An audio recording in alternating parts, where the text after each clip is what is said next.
দেহত্যাগের খবর পেয়ে অত্যন্ত বিমর্ষ হয়ে পড়েছিলেন। ভগবান তিনি মানব রূপে জন্মগ্রহণ করলে মানব দেহটি যখন ধারণ করেন তখন মানব দেহের পতনটিও মেনে নেন। তাই তিনি দেহত্যাগ করেছিলেন যদু বংশ ধ্বংসের পর। সেই ভগবান তার দেহত্যাগ যুধিষ্ঠিরাদি পঞ্চপাণ্ডবের কাছে এতই দুঃখের এতই কষ্টের কারণ হয়েছিল যে তারা গৃহত্যাগ করেছিল।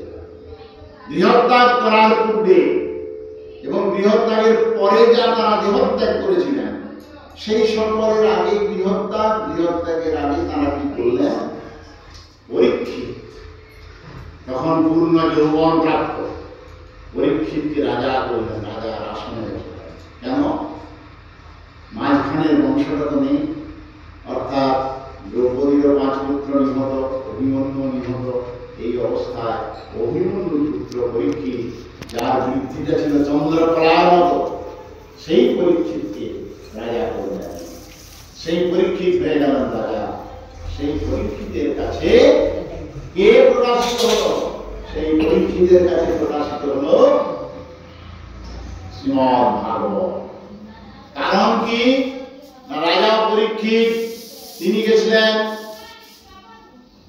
মৃগয়া। রাজধর্মের একটি ধর্ম হচ্ছে মৃগয়াতে যাওয়া, শিকারে যাওয়া। কাজেই সেই শিকারে গিয়ে পরীক্ষিত রাজা শিকার থেকে ফেরার পথে কি দর্শন করেছিলেন? দর্শন করেছিলেন শমীক ঋষিকে। শমীক ঋষিকে যে দর্শন করলেন তারও কারণ ছিল। কারণ ছিল তৃষ্ণা পেয়েছিল, ভয়ঙ্কর তৃষ্ণা। সেই তৃষ্ণায় অত্যন্ত কাতর হয়ে পরীক্ষিত মহারাজ শমীক ঋষির আশ্রমে প্রবেশ করেছিলেন। শমীক ঋষির আশ্রমে প্রবেশ করে তিনি দেখলেন শমীক ঋষি ধ্যানমগ্ন। শমীক ঋষির ধ্যান তো তিনি ভাঙাতে পারেন না। তাই রাজা আশ্রমের আরো বেশি অভ্যন্তরে প্রবেশ করলেন। প্রবেশ করে তিনি আর্তকণ্ঠে বললেন, কে আছেন আশ্রমবাসী?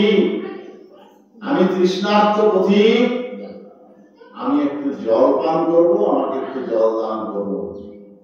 কিন্তু কেউ এগিয়ে এলো না। আবার ডাকলেন, 1 বার 2 বার 3 বার ডাকলেন, কেউ জল দান করতে এগিয়ে এলো না। রাজা তখন বিফল মনোরথ হয়ে অন্তরের তৃষ্ণা অন্তরে বয়ে নিয়ে ফেরত যাচ্ছেন। এমন সময় ভাবলেন, না, আমি দেশের রাজা, আমার হাতে দণ্ডভার, কাজেই আশ্রম কি আমার রাজত্বের অন্তর্গত। এই আশ্রমে কিছু দণ্ডদান করা আমার দরকার, শাস্তি দিতে হবে। কাকে শাস্তি দিবেন? আশ্রমের যিনি কর্ণধার, আশ্রমের যিনি প্রধান আচার্য, তিনি তো ধ্যানমগ্ন, শাস্তি তো তাঁরই প্রাপ্য। তিনি তো ব্যবস্থা রাখেননি। তিনি তার সেবকদের কাউকে বলেননি যে অতিথি এলে তাকে আপ্যায়ন করতে হবে।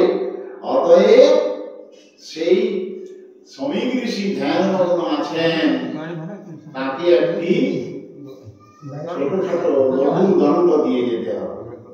কি করলেন? একটি মৃত সর্প, মরা সাপ পড়েছে, সেই মরা সাপটি ধনুকের আগায় তুললেন, তুলে শমীক ঋষির গলায় ফেলে দিলেন। এই করে তিনি সেখান থেকে প্রস্থান করলেন।